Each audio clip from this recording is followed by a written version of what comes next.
Welcome in our next class. तो आज देखेंगे हम लोग कि विद्युत अपघटन व विद्युत अपघटन संबंधी विद्युत अपघटन व विद्युत अपघटन संबंधी वैज्ञानिक माइकल फैराडे का नियम को, यानी विद्युत अपघटन व विद्युत अपघटन से रिलेटिव माइकल फैराडे लॉ जो है, माइकल फैराडे का नियम क्या होता है।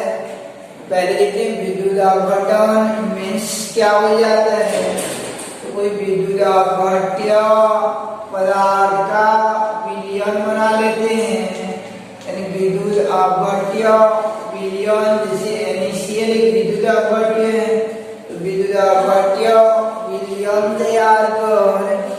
इस विद्युत अपघट्य विलयन में इलेक्ट्रोडों द्वारा इलेक्ट्रोड लगाकर विद्युत धारा को प्रवाहित करते हैं, यानी इलेक्ट्रोड लगाकर विद्युत धारा को प्रवाहित की जाती है।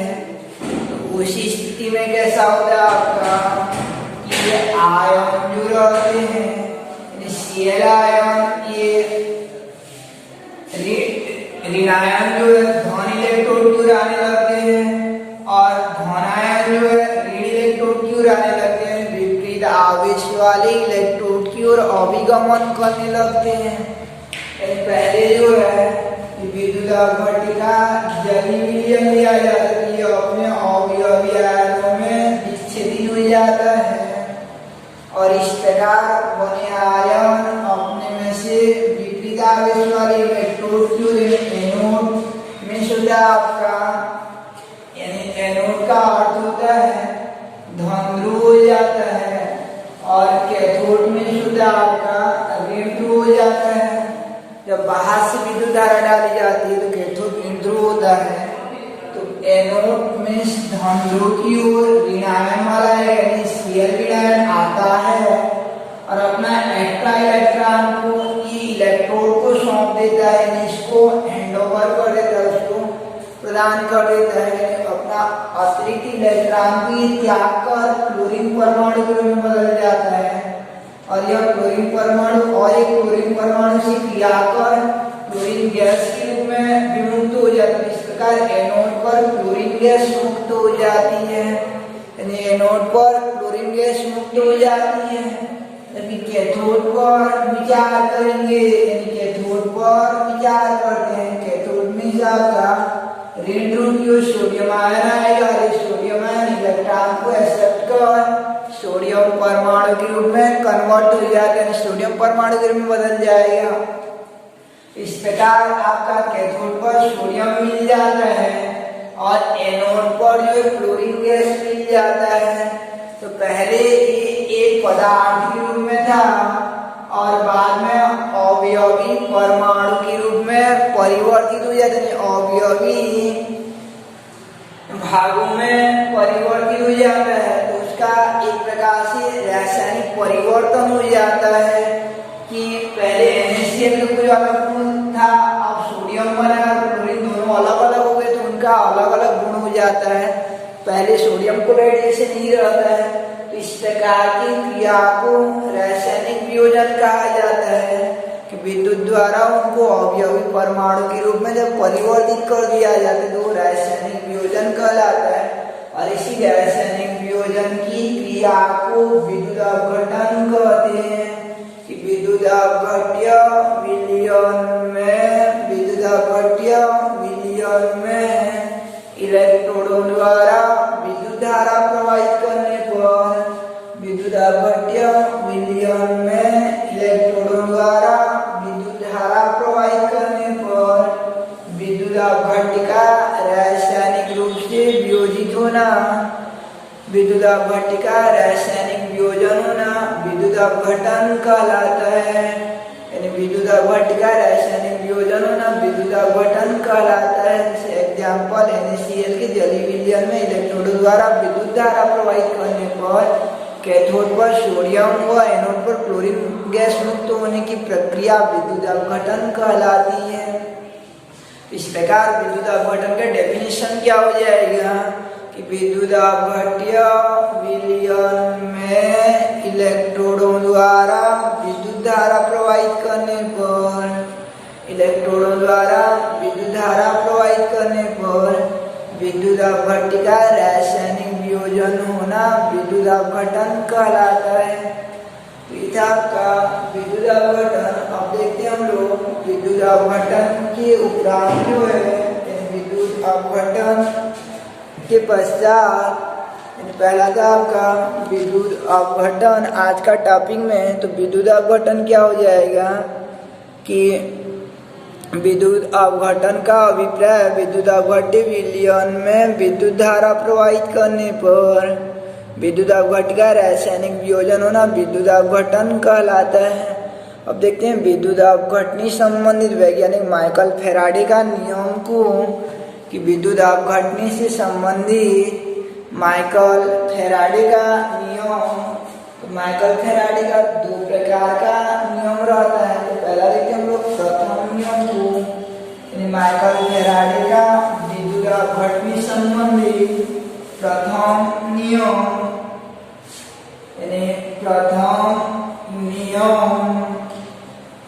तो विद्युत अपघटन संबंधी प्रथम नियम जो है कि यहाँ पे प्रथम नियम में ये बताया गया कि ये एनोड पर या कैथोड पर मुक्त होने वाला पदार्थ जो है इस इलेक्ट्रोडों पर मुक्त होने वाला पदार्थ जो है वह किस पर निर्भर करता है।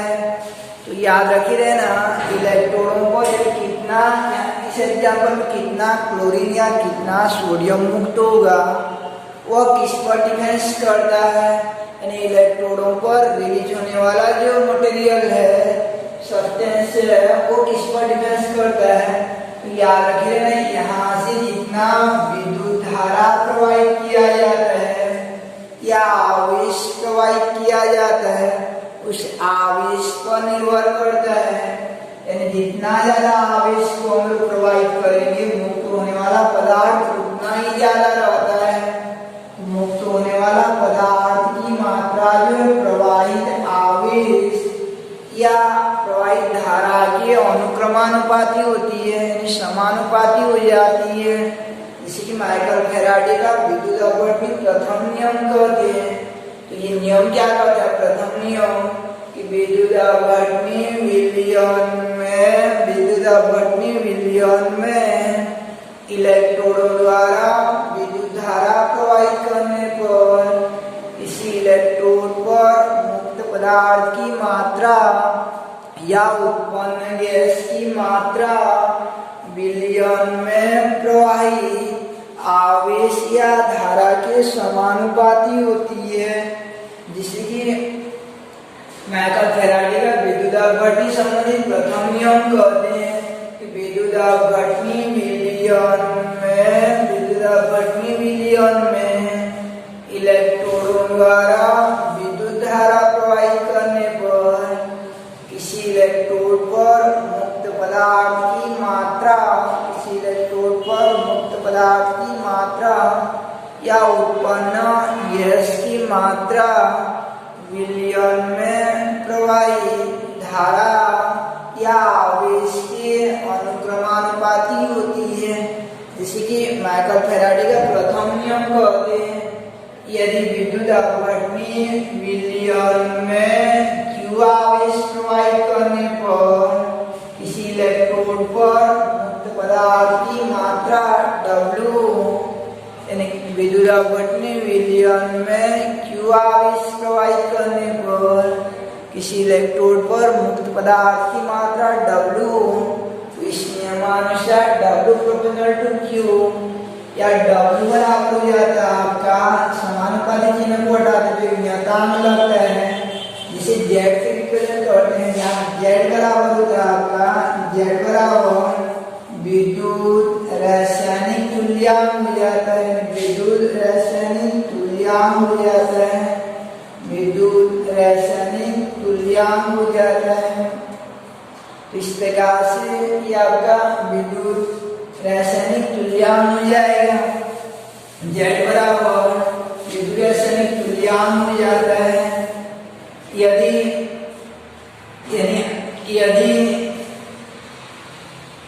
t सेकेंड तक I एम्पियर विद्युत धारा प्रवाहित किया जाए, विद्युत धारा विलियन में प्रवाहित किया जाए, विलियन में प्रवाहित की जाए तो यदि t सेकेंड तक I एम्पियर की विद्युत धारा विलियन में प्रवाहित किया जाए तो याद रखिएगा I बराबर होता है आपका q/t, यानी एकांक समय में बहने वाली आवेश को विद्युत धारा कहते हैं। यहाँ से मिलता है आपको, यानी यहाँ से मिल जाएगा आपको q बराबर I/t। इसको समीकरण 1 कर लेंगे तो q के मान को समीकरण 1 में रखने पर, q के मान को समीकरण 1 में रखने पर आपको मिल जाएगा कि W इक्वल टू हो जाता है Z और Q जब हो जाता है IT। ये माइकल फैराडे के प्रथम नियम का गणितीय स्वरूप हो जाता है। इस प्रकार से प्रथम नियम क्या कहते हैं कि विद्युत अपघटनी विलयन में इलेक्ट्रोडों द्वारा विद्युत धारा प्रवाहित करने पर किसी इलेक्ट्रोड पर मुक्त पदार्थ की मात्रा या उत्पन्न गैस की मात्रा विलयन में प्रवाहित धारा या आवेश के समानुपाती होती है। यदि विलयन में Q आवेश प्रवाहित करने पर मुक्त पदार्थ की मात्रा W, तो इस नियमानुसार W प्रोपोर्शनल टू Q या W बराबर हो जाता है आपका ZQ, या Q की जगह लिख सकते हैं IT। तो इस प्रकार W इक्वल टू ZIT को प्रथम नियम कहते हैं। अब थोड़ा सा देख लेते हैं Z का डेफिनेशन क्या हो जाता है। तो ये था आपका W equal to ZIT, W equal to ZIT यदि I बराबर 1 एम्पियर हो और T बराबर 1 सेकेंड हो तो हो जाता है आपका W बराबर Z हो जाता है, यानी W बराबर Z हो जाता है। तो इस प्रकार से विद्युत रासायनिक तुल्यांक किसके बराबर हो जाता है, मुक्त पदार्थ की मात्रा के बराबर हो जाता है। कि ये विद्युत रासायनिक तुल्यांक Z किसके बराबर हो जाता है कि इलेक्ट्रोड पर मुक्त पदार्थ की मात्रा के बराबर हो जाता है। कब जबकि विलयन में एकांक धारा एकांक समय तक प्रवाहित किया जाए। तो इस प्रकार से विद्युत रासायनिक तुल्यांक Z का डेफिनेशन क्या हो जाएगा कि विद्युत अपघटनी विलयन में इलेक्ट्रोडों द्वारा एकांक समय में एकांक विद्युत धारा प्रवाहित किया जाए तो इलेक्ट्रोड पर मुक्त पदार्थ की मात्रा को विद्युत रासायनिक तुल्यांक कहते हैं। यानी विद्युत अपघटनी विलयन में इलेक्ट्रोनों द्वारा एकांक धारा एकांक समय तक प्रवाहित किया जाए तो इलेक्ट्रोड पर मुक्त पदार्थ की मात्रा को विद्युत रासायनिक तुल्यांक कहते हैं। यह आपका माइकल फैराडे का विद्युत अपघटनी संबंधित प्रथम नियम। अब देखते हैं हम लोग, यानी ये प्रथम नियम हो गया आपका माइकल फैराडे का प्रथम नियम कि विद्युत अपघट्य विलयन में विद्युत धारा प्रवाहित करने पर इलेक्ट्रोडों पर मुक्त पदार्थ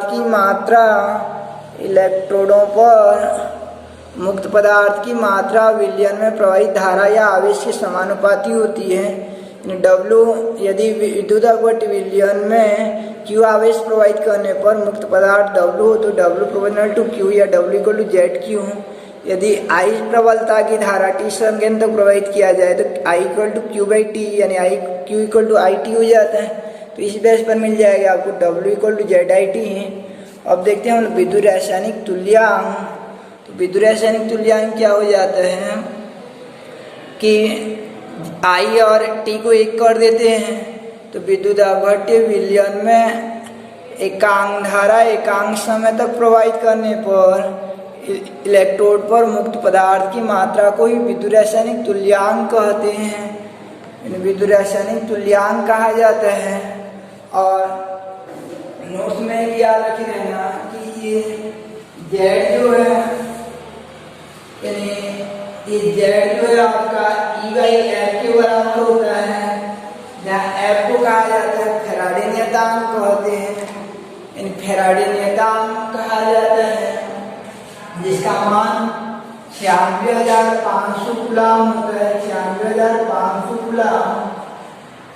तो जेड बराबर होता है आपका ई बाई एफ होता है। इसको भी एक याद रखिए ना। अब दूसरा नियम को देखते हैं हम लोग विद्युत अपघट्य संबंधी द्वितीय नियम को। दूसरा नियम क्या कहते हैं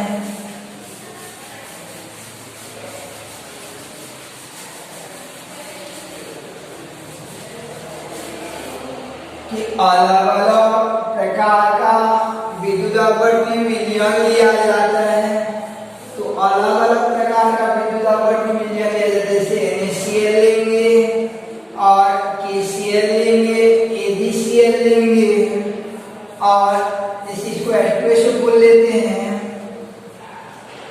तो अलग अलग प्रकार का विद्युत अपघट्य विलयन रहता है और इनको श्रेणी क्रम में जोड़ दिए रहते हैं। यानी इसका धन सिरा ऐसे भिन्न भिन्न प्रकार का विद्युत अपघट्य विलयन रहता है जो कि श्रेणी क्रम में जुड़े रहते हैं। श्रेणी क्रम का अर्थ हो जाता है आपका कि इसका धन सिरा जो इसकी ऋण सिरा से जुड़ा रहेगा। तो इस प्रकार से अलग अलग प्रकार का विद्युत अपघट्य विलयन को ऐसे लिए रहते हैं और इनको श्रेणी क्रम में जुड़े रहते हैं ऐसे करके। तो इस स्थिति में यानी इस स्थिति में आपका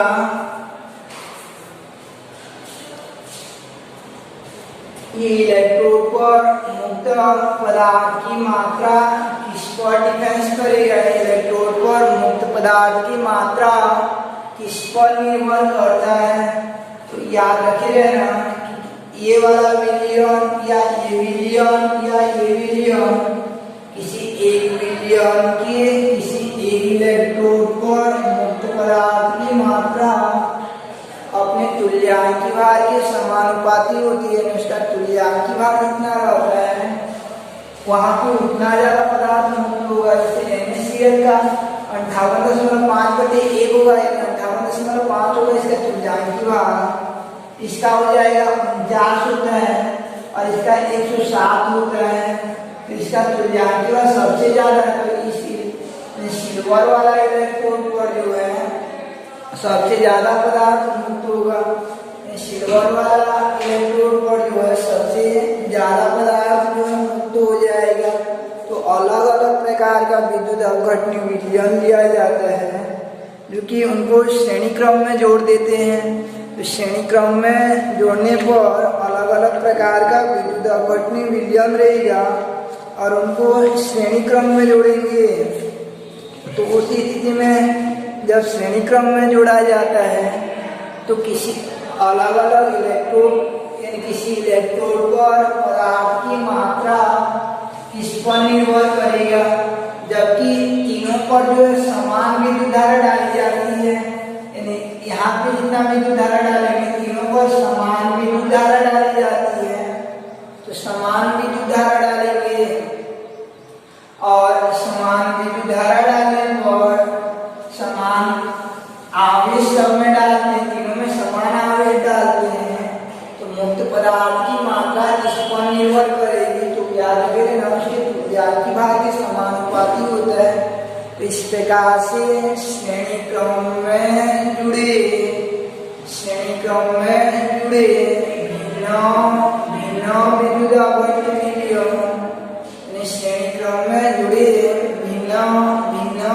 विलियन में समान प्रबलता की धारा समान समय तक प्रवाहित करने पर अर्थात समान आवेश प्रवाहित करने पर किसी इलेक्ट्रोड पर मुक्त पदार्थ की मात्रा अपने तुल्यांकी भार के समानुपाती होती है।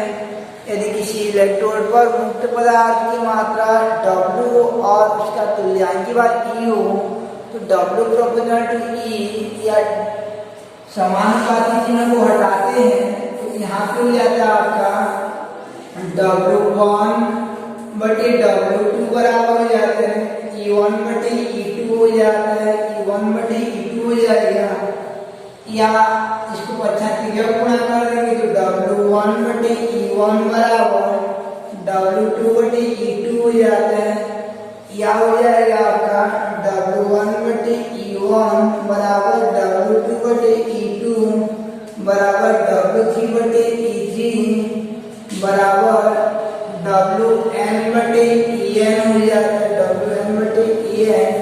इस प्रकार से अलग अलग प्रकार का विद्युत अपवर्तन विलियन रहेगा तो उनको श्रेणी क्रम में जोड़ दिया जाता है और श्रेणी क्रम में जोड़ने के पश्चात जो है यानी धन शिरा को ऋण शिरा से ऋण शिरा को धन शिरा से ऐसे जोड़ेंगे या श्रेणी क्रम में जैसे पढ़े रहोगे आप लोग उस प्रकार से जोड़ा जाता है। पूरा क्लियर नहीं पा रहा है श्रेणी क्रम में तो श्रेणी क्रम में जोड़ा जाता है ये ध्यान रखना है आपको। तो श्रेणी क्रम में जोड़ दिया जाता है और श्रेणी क्रम में जोड़ने के उपरांत जो है समान धारा समान समय तक प्रवाहित की जाती है समान आवेश डाली जाती है। तो इलेक्ट्रोडों पर मुक्त पदार्थ की मात्रा किस पर निर्भर करेगा तो इलेक्ट्रोडों पर मुक्त पदार्थ की मात्रा किस पर निर्भर करेगा याद रख लेना अपने खुद की तुल्यांकी भार के समानुपाती होता है अपना जितना तुल्यांकी भार रहेगा उस पर डिपेंड करता है। तो इस प्रकार से भिन्न विद्युत अपवर्तन विलियन जो आपस में श्रेणी क्रम में जुड़े रहते हैं या श्रेणी क्रम में जुड़े भिन्न विद्युत अपवर्तन विलियन में समान प्रबलता की धारा समान समय तक प्रवाहित करने पर किसी इलेक्ट्रोड पर मुक्त पदार्थ की मात्रा अपने तुल्यांकी भार के समानुपाती होता है। यदि किसी इलेक्ट्रोड पर मुक्त पदार्थ की मात्रा W व उसका तुल्यांकी भार E हो तो इस नियमानुसार W प्रोपोर्शनल टू E या W1 बटे E1 बराबर W2 बटे E2 वहां से मिल जाएगा आपको W1 बटे E1 बराबर W2 बटे E2 बराबर W3 बटे E3 बराबर Wn बटे En हो जाता है। इस प्रकार से ये था आपका माइकल फैराडे के विद्युत अपवर्तन नियम का दूसरा बिंदु। दूसरा नियम क्या कहता है कि श्रेणी क्रम में जुड़े। तो इस प्रकार से दूसरा नियम की श्रेणी क्रम में जुड़े भिन्न विद्युत अपवर्तन विलियनों में समान प्रबलता की धारा समान समय तक प्रवाहित करने पर इलेक्ट्रोडों पर मुक्त पदार्थ की मात्रा अपने तुल्यांकी भार के समानुपाती होता है। यदि किसी इलेक्ट्रोड पर यानी किसी विद्युत अपवर्तन का तुल्यांकी भार E व उसके विलियन के किसी इलेक्ट्रोड पर मुक्त पदार्थ की मात्रा W हो तो इस नियमानुसार क्या हो जाता है W प्रोपोर्शनल टू E या W1 बटे E1 बराबर W2 बटे E2 बराबर W3 बटे E3 इस प्रकार से हो जाता है।